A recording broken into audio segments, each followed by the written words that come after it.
multi-stage models. So just a few comments on this. Most companies actually do not just have a fixed or a standard dividend that's growing at say 3%. Companies will have different phases of growth. There'll be a growth phase where there is abnormally high growth rate. The cash flow might be negative, little or no dividends. Then in a transition phase, you will still be above the average growth rate, but declining towards a nominal GDP growth rate. The capital expenditures might be going down, cash flows going up, and dividend payouts going up. And then in the mature phase, you have, again, you've reached stability. ROE becomes the same as required return, and growth and dividend payouts stabilize. Don't need to get hung up with this. All we need to, this is just setting you up for the fact that dividend payout numbers can vary. Okay, so here is different two-stage dividend discount models. This looks a shade complicated, but it's exactly what you've done before. So in level 1, you have seen situations where you have a high growth rate for the short term and a sustainable but lower growth rate thereafter. So you effectively have something like this. So if you have time on this axis and a growth rate, you might have a situation where for say 5 years your growth rate is 10%, and then after that the growth rate might become 4%. How did you solve a situation such as this? You basically created a timeline 0, 1, 2, 3, 4, 5. This is just a quick reminder. And then you said D1, D2, D3, D4 and D5. You discounted each one of these back individually. And then at time 6, you after this, let's say there is then there is D6, and then this is growing at a constant rate. When you use the dividend discount model and you come up with D6 over R minus G, you get a value that is at V5. The value at time 5 is equal to D6 over R minus 6, and you would discount this back. I hope everybody remembers how to do this. And rather than making you do it, I'll just show you example 13 from the curriculum. On the exam, you won't get dividends growing for 10 years because you will spend your whole exam just punching numbers into your calculator. So here they have given 10 years dividends, and then they have given the fact that, so after that, so basically what you've done is you come up with the present value of all your dividends over the next 10 years, which is this column. You come up with your value at year 10, discount, so that's your value at year 10, and you discount that back. That's exactly what we have talked about. If you have trouble with this, then speak to me. Okay, now combining the dividend discount model and the price earnings ratio. So let's say you have D1, D2, D3. So what we are given here is a company with dividends that are growing at 10% for 4 years. And then you are told that for 4 years the dividends are expected to be, at year 4, you expect dividend to be 40% of earnings, and you expect the PE ratio to be 14. So what are we doing here? So what we are basically then saying is we are going to use the PE ratio to come up with the value at year 4. Okay, we'll use that information, and we'll use the information that dividends are expected to be 40% of earnings. So can you figure out that dividend for year 4 is 2.17? So if you know that D4 is equal to 2.17, what is earnings for year 4? So given this information, so 40% of earnings 4 is this. So earnings 4 must be 2.14 divided by 0.4. So this is your earning. Now how do you come up with the value at that point?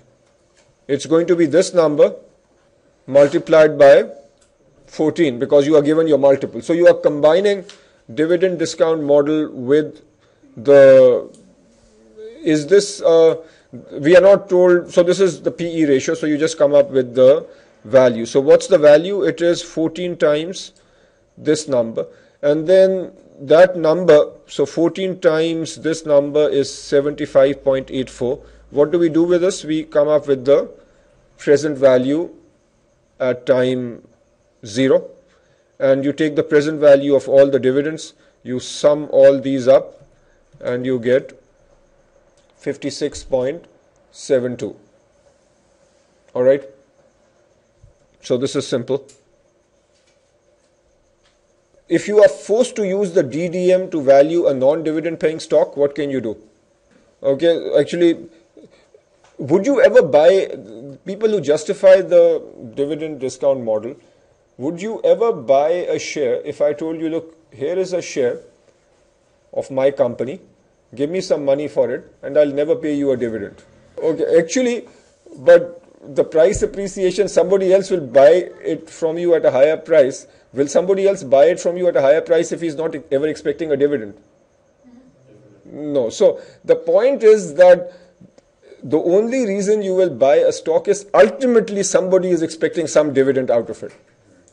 Otherwise, I can sell you 1,000,000 shares for 100 rupees each, and oh, by the way, I'll keep growing, I'll not pay any dividends.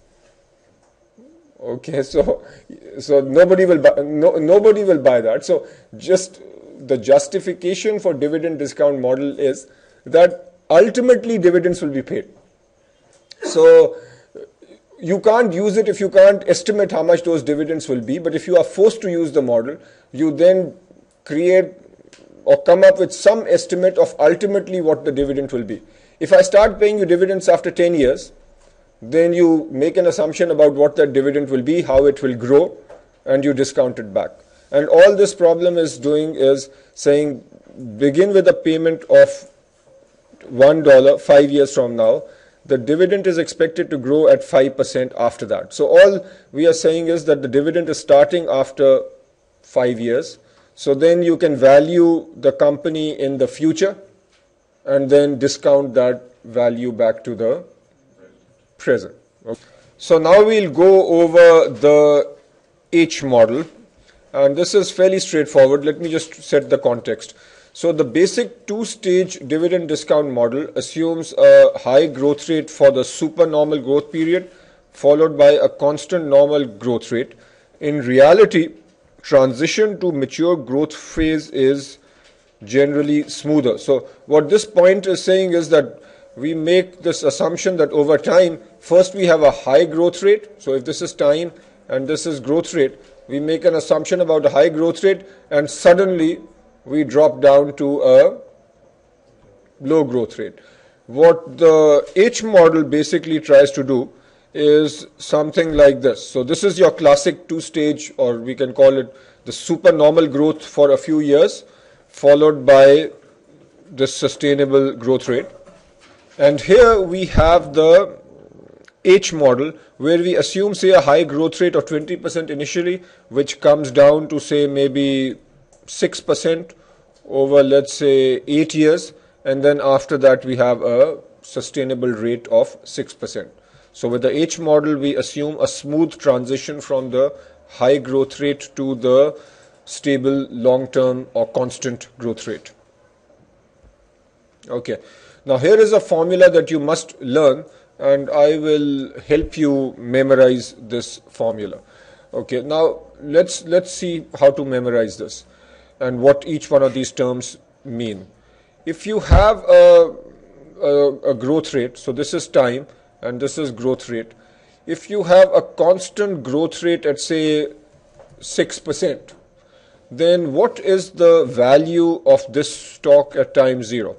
It's going to be D naught into 1 plus the growth rate divided by R minus G. Okay. Now what if you have, actually just hold this thought and I'll come back to it. Let me explain this formula related to this and then tell you how to remember this. So the value at time naught is equal to D naught into 1 plus GL stands for your long-term growth rate. So if you just have a 6% growth rate, that effectively is your long-term growth rate.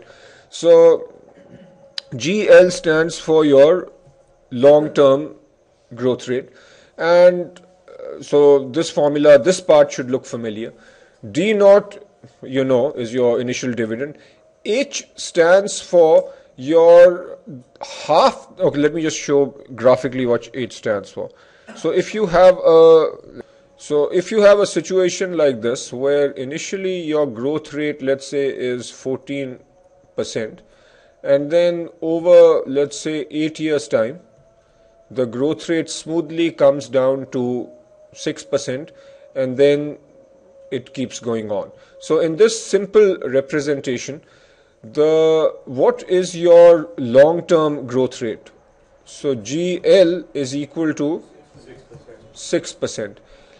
The H stands for, and this is where the name H model comes from, half the time it takes for earnings growth to stabilize. It takes 8 years to stabilize, so half of 8 is 4. So H is equal to 4. Okay, so the H is half the life it takes for the earnings to stabilize. In this example, it takes 8 years, so H is equal to 4.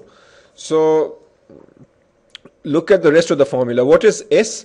S is the short-term growth rate. So that in our example is 14%, minus GL is, that's the long-term growth rate of 6%, and in the denominator you will always have R minus G. Okay. Now, how to memorize this formula? The way you can think of it is, if the company never had this initial high growth rate coming down, then what would the value of the stock be? It would simply be D naught into 1 plus GL over R minus G, represented by that red line growth rate of 6%. So can you all remember that? That's easy. Okay, now because of this growth, there should be something added on to this. Okay, fair enough. And what you add on is, the way you can think of it is, you are adding something. The R minus GL is still that same denominator. You are adding on D naught into H. This GS minus L is this distance. Okay. You can think of H, remember the formula of a triangle, half base into height. What is this? 8. So half of 8 is 8 over 2. So you can think of that as the H. So, and just multiplying it by D naught, that is what is setting the context. So I don't know if that helps you memorize or not, but regardless, you need to know this. Okay, so from a CFA exam perspective, just memorize this formula.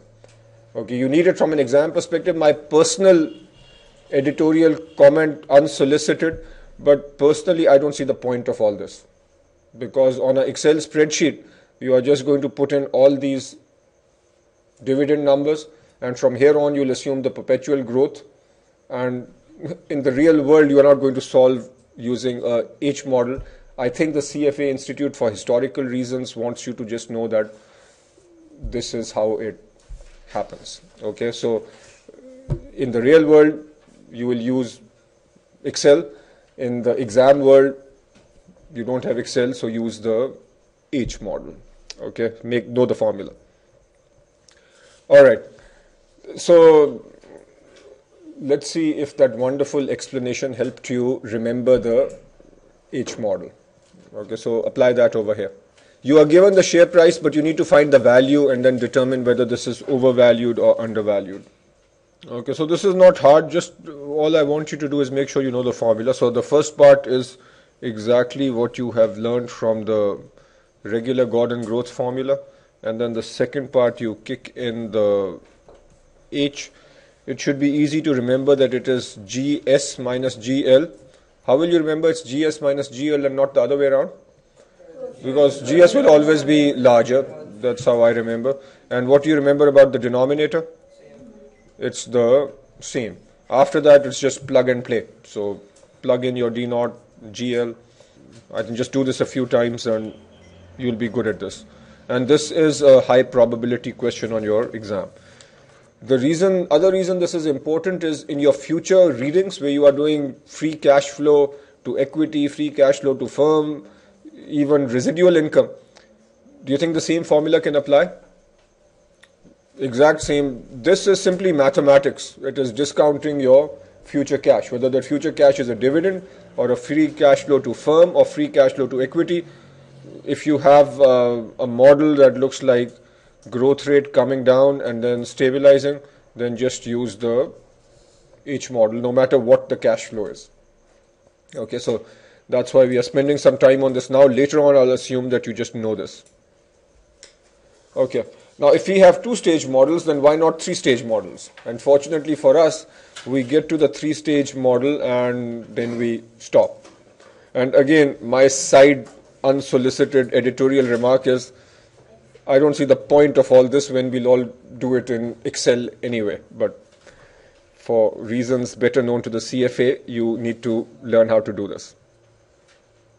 Okay, so there are two versions of the three-stage DDM. One is that the company is assumed to have three distinct stages of growth, and the growth rate of the second stage is typically constant. So here you have a silly looking model which looks like this. So this is your growth rate, this is your time. So you are trying to do yourself a huge favor and say initially the rate is this, then the growth rate is this, then the growth rate is this.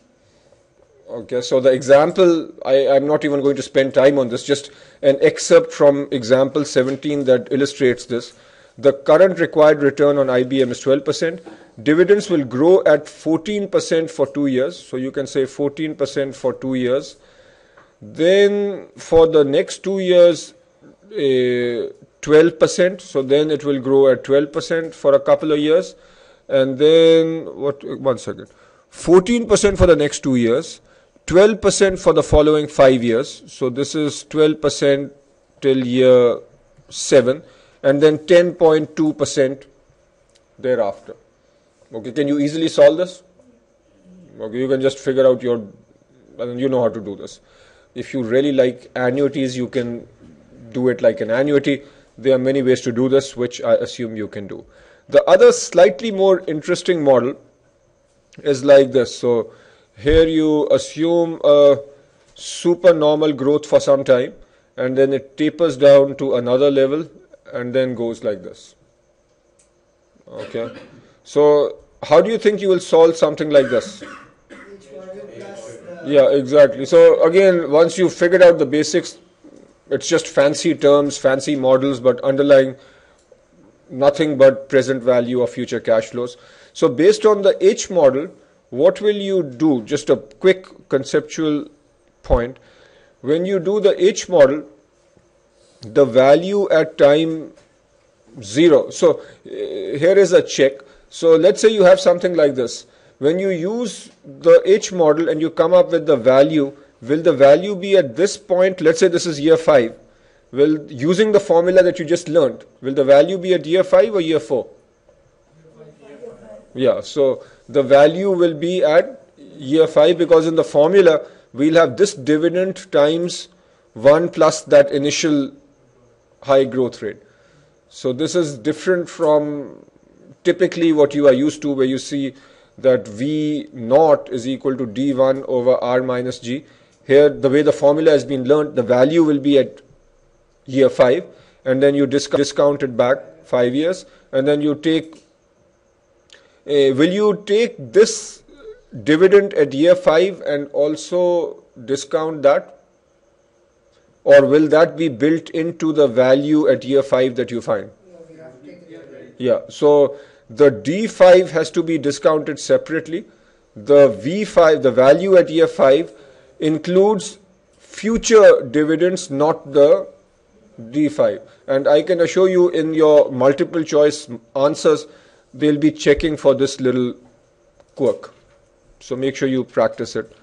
Okay, let's just do one little practice. if the current share price is 57.77, this is the current dividend. So why don't you go ahead and finish this problem? That will be good practice for you. Yeah, so the answer is 28.6. And I want, this is very straightforward. At least a couple of times in your preparation you should have practiced all this, but highlighting, so the answer is 28.6.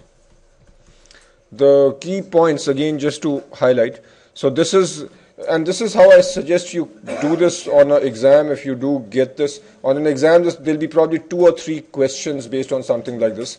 Make sure you understand this pattern.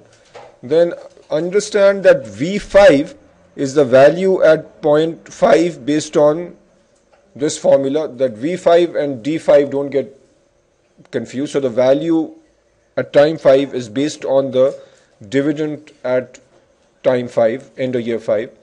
So that value, when you plug in GL, is the long-term growth rate. H is what?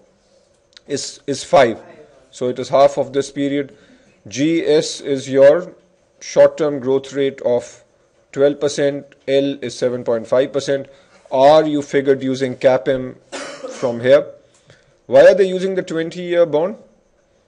Remember from an earlier reading that for equity risk premium you use the longer term. So all these questions then tend to have a relationship with each other across readings. Okay, so notice then you discount all the dividends including the year 5 dividend. Even the curriculum doesn't do this with the timeline, but I am a big proponent of using the timeline. I think this is easier to work. And on the exam, will you do it the way the curriculum has done it, or will you plug in numbers into the cash flow register? Answer is you will plug in numbers into the cash flow register because that's much faster. Okay, you have 3 minutes per question, but half of that 3 minutes should be allocated to reading that long case study. So effectively, you still only have a minute and a half per question once you factor in all your reading time. Okay, a few general remarks. Estimating a required return using any DDM. So this reading is focused on finding the value of a security using assumptions for dividends, required rates of return, and expected growth rates. Given the current price and all inputs to a DDM except for the required return, an IRR can be calculated. Such an IRR has been used as a required return estimate. So this is something we've seen before. Okay, a concluding remark, section 5.7. Multi-stage DDMs have several limitations. Often the present value of the terminal stage represents more than 3/4 of the total value of the shares. Is this a problem? It's a huge problem because, and from an exam perspective, a very testable little item. Your terminal value is 5, 6, 8, 10 years out. Now, the assumptions that you are making heavily influence the terminal value. You are making assumptions about what the growth rate will be after 5 years. How much confidence can you have in that assumption? Okay, so it is a vague assumption at best. And then based on that assumption, you get a terminal value. And that terminal value represents a large percentage of the value that you have come up with. So we often use this nevertheless, but recognize that this is a problem. So terminal value can be very sensitive to the growth and required return assumptions. Furthermore, technological innovation can make the life cycle model a crude representation. What do you think this last statement means? Yeah, changes, taste. So the whole point is you might assume that you will get to steady state after 10 years. Or in an earlier model, you are actually assuming a few years, then 10 years to go down, and then now, given the way technologies change, 10 years could easily become 5 years. And that would have a big difference on our numbers. Okay, so they are not not giving us an answer here. So what do we do about this? Later on, we'll see that the residual income model partly addresses this issue. What other model addresses this issue? Multiples. So using multiples. Okay, so that's why you are learning 8 or tons of different valuation methodologies. So you use all of them.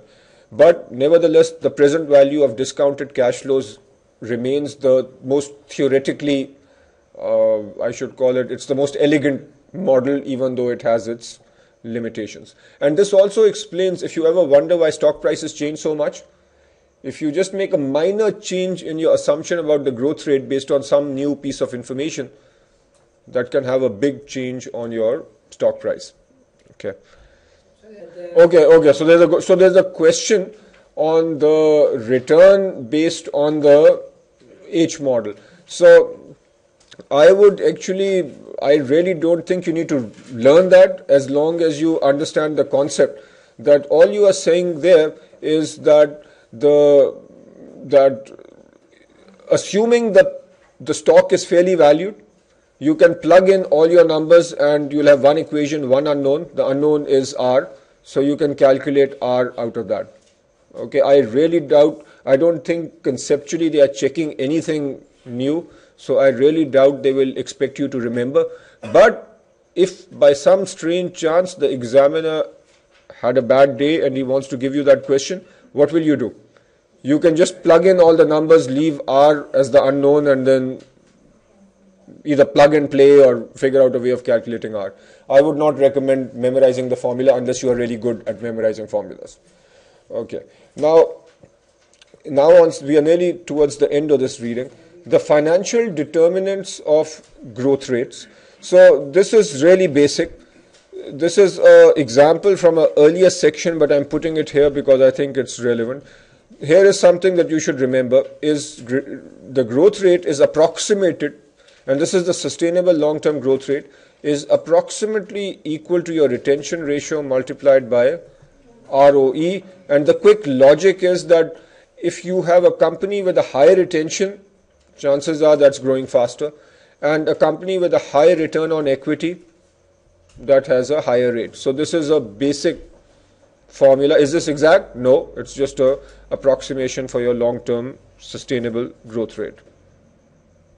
Okay, now we'll talk about the Pratt formula, and this is nothing other than combining what you just learned, then and something that I know you loved from level 1, which is the DuPont formula. So you remember that growth rate is retention ratio into ROE.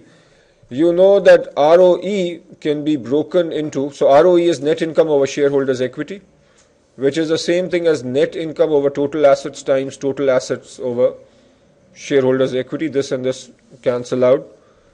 Okay, this can then be written as the 3-form DuPont, where you could have sales and sales, total assets cancel out, so you have the same expression. And then the final form, which you have again seen in level 2. So the final form is, actually we are just taking it in this form, the 3 form. So all we are saying is this is one complicated way of coming up with your growth. So the growth now depends on, what's this? This is retention. So that's your retention ratio. What is this? Profit margin. And then this is your asset turnover, and this is your financial leverage. Now, I don't know, somebody thought that it is easy to remember this by calling it the Pratt model. Okay, and where does this come from?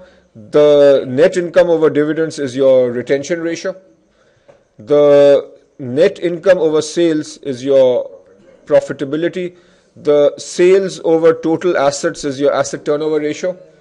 And for reasons that I don't understand, total assets over shareholders' equity is called T.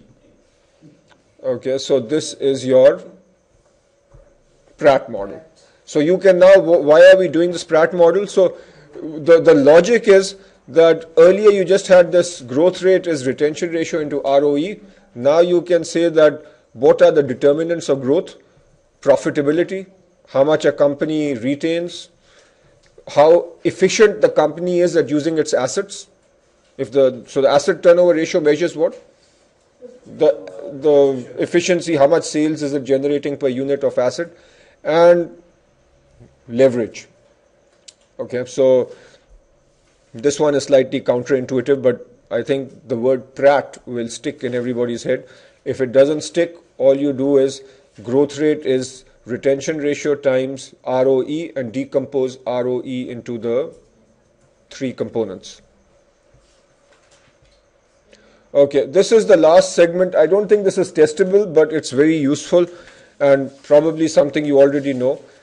All this stuff that we are talking about in the real world will be done using financial models in Excel or some other software that is sort of like Excel.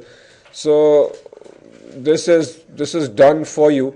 You can look at all these numbers, and I'm not going to spend too much time on this, but look at these numbers, and then you can create spreadsheets on those numbers. How this might show up on the exam, I can't imagine. So as long as you know this is the case, and if you've done some of this in your real life, then any possible question on the exam, just answer it based on whatever you logically and intuitively would do. Okay, that brings us to the end of this reading. It's fairly straightforward. I would again encourage you to go and solve all the problems in the book. So practice this hard.